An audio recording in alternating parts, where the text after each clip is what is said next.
There are also lots and lots of options for how to keep your water thawed if you live in the North Country. The one in the upper left corner is certainly an option, but it's not fun. And you know, you remember how I talked in the livestock webinar about minimizing stress on your animals. And I've always believed that drinking 33-degree water is not the best thing for them. At the very least, it's going to lower their body temperature, and they're going to have to eat more food to stay warm. This is just not a good plan. You need to do something. Now, the 4 options on the left use electricity. There's the round blue floater that we've all seen in the feed stores that uses about 1250 watts. The round sinker in the next picture to the right floats on the or sits on the bottom of your tank, which that's my style of choice for a number of reasons. Of course, heat rises, A, and B, animals are less inclined to play with it and mess with it, so that, wouldn't you know, on the coldest day of the year, you come out and the tank heater has been flung out of the tank on the ground and the tank's frozen. So that's another reason for liking that kind. The feed stores also have these blue, most of them are blue or green buckets with a small radiant heater embedded in the bottom. You plug them in, maybe a 5-gallon bucket. For small numbers of animals, those are great. You know, they do the job. The yellow ones up above that are the Ritchie brand. That's another brand of automatic waterer. It will require a buried water line and electricity. And most of these self-watering tanks do have electricity or some method of keeping your water thawed. They truly are very, very low maintenance. Now I want to talk about not using electricity, because there's still options, because you know, these 1500 tank heaters, imagine running a 1500 watt heater in your house. You know, if it only came on for 5 minutes a day, okay, but gee, you know, if you live in a cold climate and over the winter or over the night, it's probably on a considerable amount of time and it's costing you money. So the one in the upper right is one style of solar heated water tank. This one is also piped, but that solar panel there collects energy to keep the water thawed, and I've given you the website to go check that out. On the bottom, this is one example of many different plans for solar heated water tanks. This particular one, the tank is painted black. There's a lot of insulation on the inside. It's got that panel to collect sunlight. And this website, builditsolar.com, has a lot of different projects for keeping animals water thawed and other solar projects. The point is, whatever you choose to use, think about your animals in the winter. Do not force them to eat snow to get their water. Decent, warm, clean, fresh water is essential to health. Just keep that in mind. Next slide, Cinda. Next topic, handling. Remember in the week 6 webinar also, I talked about, in order to avoid sick animals and having to use drugs and chemicals, one of your most powerful tools is observation. Observe, observe, observe, and schedule a time to get your hands on them. Every single animal, look at them. And you're more likely to do that if you have proper equipment. Now here are 4 examples of manufactured equipment to do the job. The one on the left is a calf table.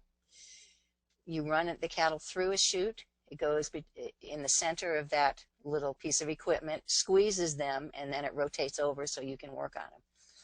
The one on the right is for sheep. Again, you have a chute to run them in, and that one rotates on those 2 circular steels, bearings, whatever you want to call them. Anyway, the sheep will be lying in front of you sideways. You can trim its hooves, give shots if that's what you want to do. That is one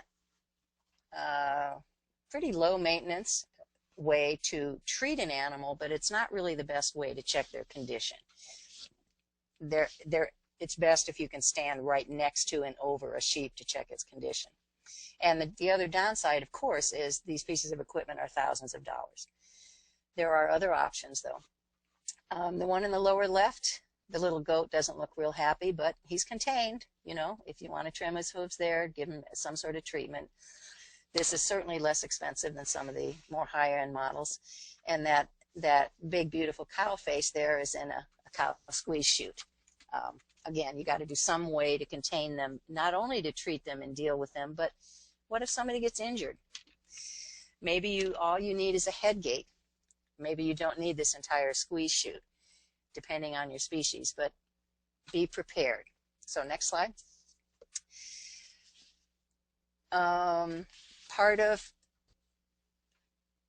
Part of handling animals, either to get them up to a piece of equipment or just to get them into a small space, is you need some kind of really sturdy fencing. When they're out in the pasture, you're fine with electric fence or maybe field fencing, but in enclosed spaces out in the field like this, or maybe next to your barn, wherever they are where they're close together, they're going to be very hard on the equipment, just because they're crowded and pushing and shoving and jamming each other into it. These tubular panels on the left are Powder River. I think they're up to about, I don't know, $140 for a 16-footer roughly. They're not cheap, but if you're going to make a fairly small holding area, it's affordable. The one in the upper right is it's a balun. They are much less expensive, but they're much lighter weight. I would not attempt to keep cattle in one of those. The round pan is made from, I believe it's baluns too, but that's a lighter weight panel. But for that purpose, horses don't often smash into the sides of a pen. It's the cattle that are the heaviest and the most aggressive that way. Okay, so my point here is plan on having some kind of fencing to contain your animals into a small space. Now, depending on the species, you may want these tubular panels, or next slide, Cinda. The other way to go is definitely low budget. A lot of people do it, certainly with small species of animals. Hog panels or cattle panels. It's all the same thing. They're a standard 16 feet long. They're available in feed stores, and it's rigid metal. It's maybe 12 gauge or thicker. I'll say 12 gauge. They make wonderful fences, as you can see, for hogs or goats or sheep. And one of the things I have countless numbers of these on my farm. They've been so useful for managing sheep. I use them for all the gates between my pastures in my rotational grazing system, because a 16-foot panel is about, maybe $25, $20 to $25. A 16-foot tubular gate is over $100, and I've got 25 gates or so. Yikes. The other thing I love about it is inside the barn, managing small groups of animals, jamming them up together so that I can get hands-on with them. And this is a group of 6 sheep that I just jammed into this little small space. See, behind them there's a panel in a curved behind them. There's just enough room in that pen for them and for me to step in there with my syringe to treat them with garlic, or to just get hands-on with each one of them. Or if one of them is, I don't know, say she's limping, I can just push her up against the fence, pick up her foot and look at it. If she needs treating, this is really, really low tech. If say that white one on the left needs to be treated with something, I'll put a dog collar on her and a leash and tie her to a post. That's it, Equipment is great, but it's not essential. That's all I want to point out with this slide. And the upper right-hand slide is the method of getting these hog or cattle panels home if you're only bringing home a few, or if you don't have a flatbed trailer, because of course a trailer is nice. A pickup bed is 8 feet long, a standard size pickup, and these things are 16 foot. You could get 2 by 16 boards, lay them down in the bed of your pickup, lay them out on top of that, put something really heavy at the front so they don't flop out, but I wouldn't travel very far that way. So this method works pretty well. I have carried as many as 4 home at one time in the back of my pickup. That's not mine, but it's similar. Low budget, low tech. Next slide, please. Scales. Every farm needs some kind of scale. On the right-hand side, again, low tech, simplistic, but remember I talked about feed being probably your largest single expense? And when you get out the production guides for whatever your species is, it's going to tell you, okay, we recommend that pregnant ewe in the last third of your gestation get 1.5 pounds of whole oats. Well, you know, you could give them a barley can of whole oats or a coffee can, but you need to know what you're feeding them. So I urge you, get a scale. That's just a little 100-pound scale. It was $25 or so. Hang it someplace in your barn where it can just live. And when you're feeding grain, weigh it. I know that 2.5-gallon bucket that's filled up to that lip weighs 7 pounds after I subtract the weight of the bucket.